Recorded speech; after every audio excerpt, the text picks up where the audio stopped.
Nous les hommes, nous pensons que l'action se fait par les mains. Mais Dieu pose des actions par la parole. Ce qui signifie que le prophétique est le moyen d'action de Dieu. Pas le moyen des paroles seulement. Dieu agit par sa parole. Et quand tu sais prendre la parole de l'invisible et l'amener au physique, tu es déjà en train de prendre la main de Dieu, l'action de Dieu, dans l'onction qui est sur toi, et l'amener à l'action. C'est pour cette raison que l'un des critères majeurs, central dans la Bible, qui caractérise toutes les personnes que Dieu a utilisées miraculeusement, c'est qu'ils étaient dans le prophétique. Même, je vais m'hasarder à dire, c'est que d'une certaine manière, direct ou indirect, on les a appelés prophètes. En commençant par Abraham, passé par Daniel, jusqu'à Christ. Ceux qui agissent avec puissance, manifestent les actions de leur onction, sont fondamentalement prophétiques.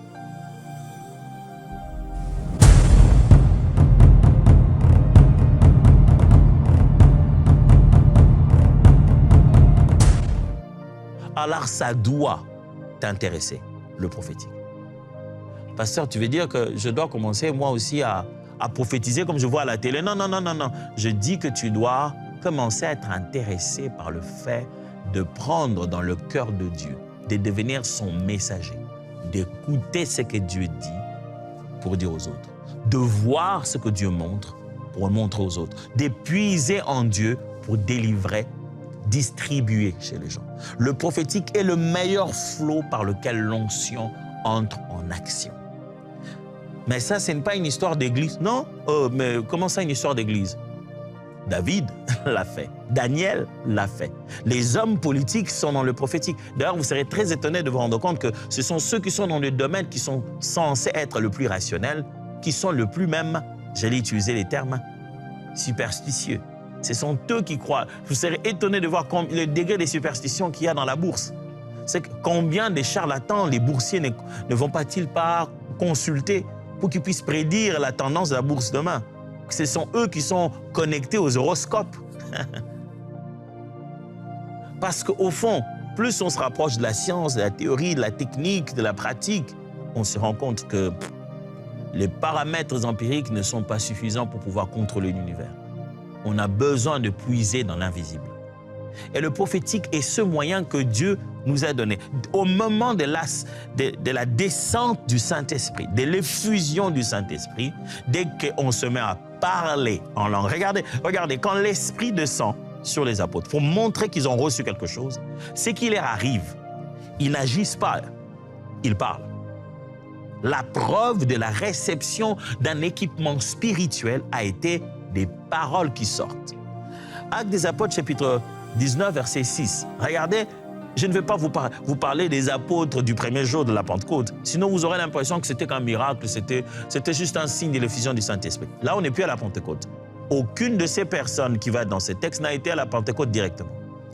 Actes des apôtres, chapitre 19, verset 6. Lorsque Paul, il n'était pas à la Pentecôte, lui? Non, bien sûr que non. Lorsque Paul leur eut imposé les mains, à qui? Aux disciples qu'il avait trouvés là-bas, le Saint-Esprit vint sur eux et ils parlaient en langue et prophétisaient. Oh, je prie sur toi pour que le Seigneur t'aide à accéder dans le prophétique. Que tu sois dans le prophétique, quel que soit le domaine dans lequel tu es. Les gens ont crié, Saül est-il aussi parmi les prophètes? Pourquoi en tentant d'aller attaquer David, il a trouvé David là dans la prière avec les prophètes? Et l'onction prophétique s'est tellement répandue. Je prie que tu accèdes, que tu sois prophétiquement en train d'investir, prophétiquement médecin, prophétiquement politicien, tu sois un serviteur de Dieu prophétique.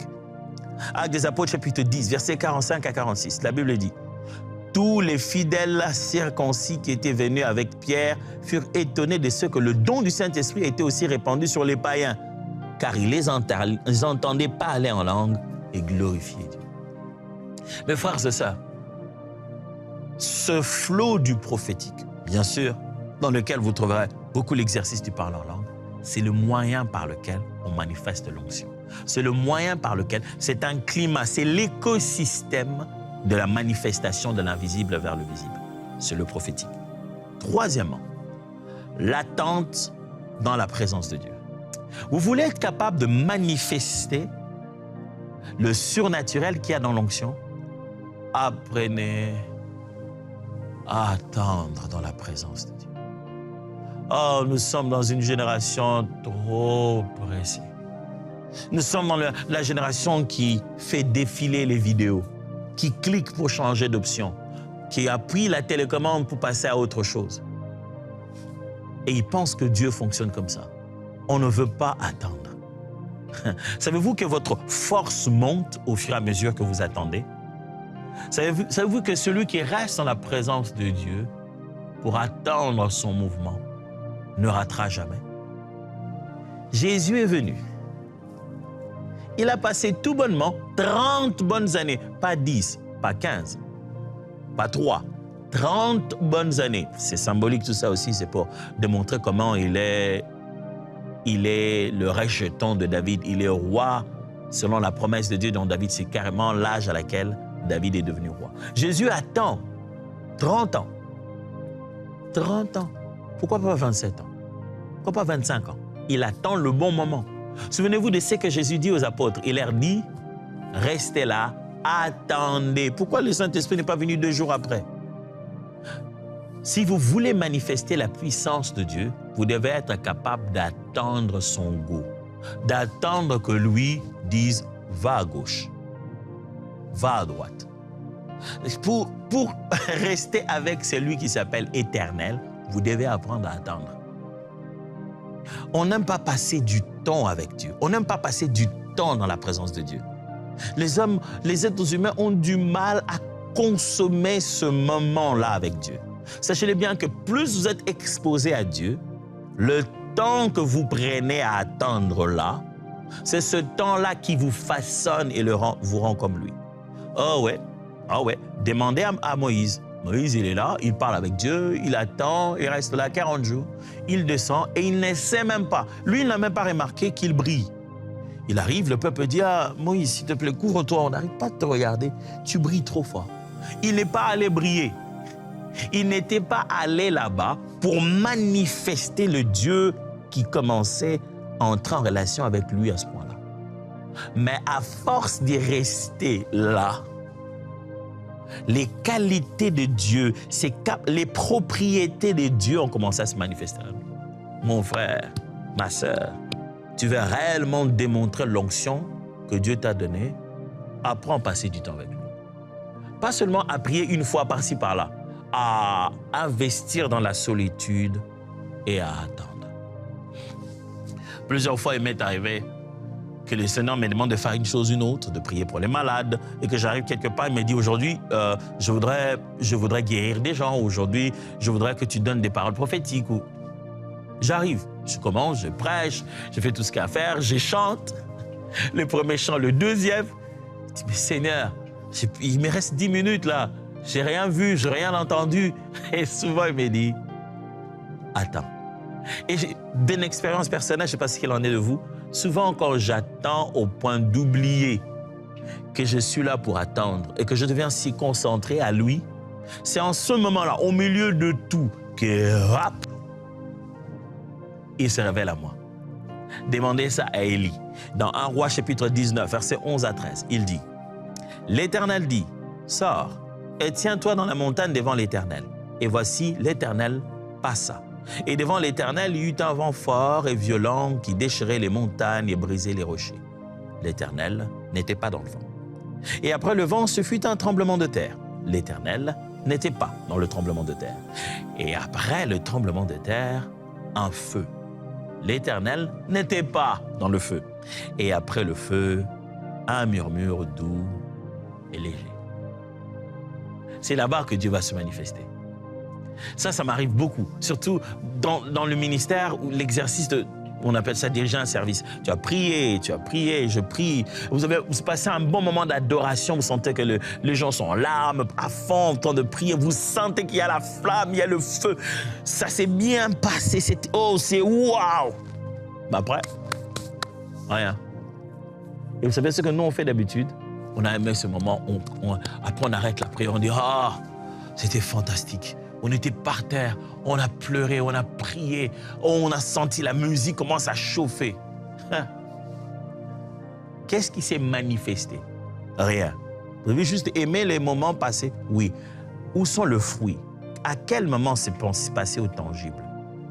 Ah, il y avait ça aussi. C'était dans le programme? Oui. Je me souviens, j'avais l'habitude d'aller suivre des films au cinéma. Et j'avais l'habitude, quand c'est fini, dès qu'il y a les textes qui montent, je me levais et je partais. Un jour, je regardais un même film, mais je pense que je l'ai regardé dans l'avion. Et je regardais, j'ai dit, oh, cette partie, je ne l'ai jamais suivie. En fait, après que les mots soient montés et que les paroles, je veux dire, les textes soient montés, qu'on montre les acteurs et qui est-ce qui ont joué, oh, je ne savais pas qu'à la fin, après, on donnait comme on montait une petite partie de la suite de l'histoire. C'est ça qui vous permet de savoir à quoi vous attendre. C'était des fois une bonne partie, 5 à 10 minutes de fois. Je dis, oh, il y a tout ça aussi. Mes amis, il est possible que quand les écrits commencent à monter, nous, on sort de la prière. On dit, c'est bon, les écrits montent maintenant, on sort. On en a fini. Or, il y a quelque chose à expérimenter. Attends, mon frère, attends dans la prière. Passe du temps avec Dieu, prie. Des fois, c'est toi qui ne sais plus quoi dire, mais attends. Ah, pasteur, j'ai fini de prier, mais je sens plus que je n'ai plus rien à dire, j'ai plus de paroles à dire. Reste là, laisse la musique jouer, adore-le, attends, même en ne rien dire, tais-toi et écoute, attends. Celui qui veut manifester la puissance doit apprendre à attendre dans la présence de Dieu. Ésaïe 30, verset 18, dans la version Parole de vie, la Bible dit, « Pourtant, le Seigneur attend le moment de vous montrer sa bonté.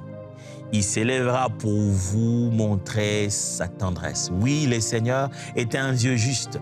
Ils sont heureux, ceux qui l'attendent avec espoir. » Sais-tu attendre? C'est le secret de la manifestation de la puissance. Quatrièmement, la déclaration par la foi. Si vous voulez manifester la puissance de Dieu, l'onction qu'il vous a donnée, les capacités surnaturelles qu'il vous a données, vous ne devez pas seulement nager dans le prophétique, apprendre à attendre ou être conscient que vous avez reçu cela. Vous devez dire, parler, déclarer. Vous devez dire ce qui doit arriver avant qu'il n'arrive. Pas parce que vous l'avez nécessairement vu ou vous l'avez vu venir, vous devez user de votre parole pour exprimer votre foi. Ça s'appelle la parole de la déclaration. Il faut le dire pour que ça s'accomplisse. Un bel exemple est dans Matthieu chapitre 17, verset 20. Vous lirez la totalité chez vous. Mais voici ce que la Bible dit quelque part. « Je vous l'ai dit en vérité, si vous aviez de la foi comme un grain de sénévé, vous diriez à cette montagne, transporte-toi d'ici là, et elle se transporterait, rien ne vous serait impossible. » Il n'a pas dit, si vous aviez la foi comme un grain de sénévé, vous demanderez à Dieu de déplacer une montagne pour vous. Il dit non, non, si vous l'avez, c'est pourquoi j'insiste, prenez conscience que vous l'avez. Elle dit, si vous l'avez, vous direz, toi, va là-bas. Parce que pas que vous voudrez, vous espéreriez, vous souhaiteriez, non, vous direz à qui? À la montagne. Oh, la montagne va comprendre ça. Tu ne peux pas manifester ce qui est divin, spirituel, venu de Dieu, sans que tu puisses user de la méthode divine pour ça. Comment Dieu manifeste-t-il sa puissance? Il parle. Acte 13, 10 à 11 dit, « Homme plein de toute espèce de ruse et de fraude, fils du diable, ennemi de toute justice, ne cesseras-tu point de pervertir le voie droite du Seigneur? Maintenant voici, la main du Seigneur est sur toi. Tu seras aveugle, et pour un temps tu ne verras pas le soleil. » Aussitôt l'obscurité et les ténèbres tombèrent sur lui, et il cherchait en tentonnant des personnes pour le guider. Ça, c'est Paul qui parle. Il trouve que ce monsieur, lui, il prêche l'évangile à quelqu'un, et ce conseiller magicien est en train de le pervertir. Il dit, mais et toi? Au moment où je parle, tu vas devenir aveugle. Wow! Wow! Cet homme est loin pour cette mission. Et il n'a pas laissé Dieu l'aveugler pour le défendre. Quelquefois, la meilleure façon de démontrer l'onction, ce n'est pas que Dieu te défende, mais ce que tu déclares toi-même par la parole de foi. Et enfin, en dernier lieu, comment passer de l'action, de l'onction à l'action? C'est user de l'audace qui n'a rien à perdre. Écoutez-moi, Dieu n'utilise pas quelqu'un qui a trop à perdre.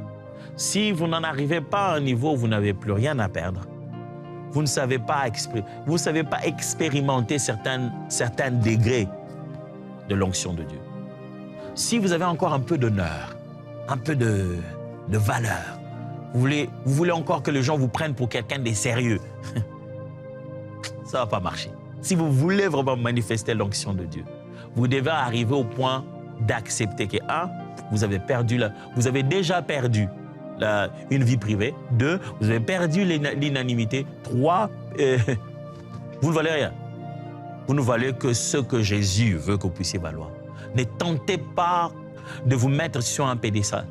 L'audace, c'est le moyen de manifester physiquement ce qui est spirituel. L'audace, le courage de se dire « je vais le faire ». Mais logiquement, je vais le faire. Matthieu 15, 26, 28 dit, il répondit, il n'est pas bien de prendre le pain des enfants et de les jeter aux petits chiens. Oui, Seigneur, dit-elle, mais les petits chiens mangent les miettes qui tombent de la table de leur maître. Alors Jésus lui dit, femme, ta foi est grande, qu'il te soit fait comme tu veux. Et à l'heure même, sa fille fut guérie. Jésus regarde et dit, wow, cette dame a quelque chose. Quoi? S'en fout que tu l'appelles chien. Elle s'en fout. Elle a rien à perdre. Éphésiens 3, 8 à 10. À moi qui suis le moindre de tous les saints, cette grâce a été accordée d'annoncer aux païens les richesses incompréhensibles de Christ et de mettre en lumière quelle est la dispensation du mystère caché de tout temps en Dieu qui a créé toutes choses, afin que les dominations et les autorités dans le lieu céleste connaissent aujourd'hui par l'Église la sagesse infiniment variée de Dieu. Regarde comment Paul s'est dit, à moi le moindre, je ne vaux rien, je ne suis rien. Mais à moi, il a été donné de manifester des mystères. Mon frère, tu te prends trop au sérieux. C'est pourquoi tu ne sais pas manifester Dieu. Il n'est pas question de toi, il est question de Dieu. Est-ce que tu peux sortir de ta zone de confort et être audacieux à faire même quand la logique dit non? Vous êtes presque agressé, n'est-ce pas? Je veux tellement que ça se manifeste en vous.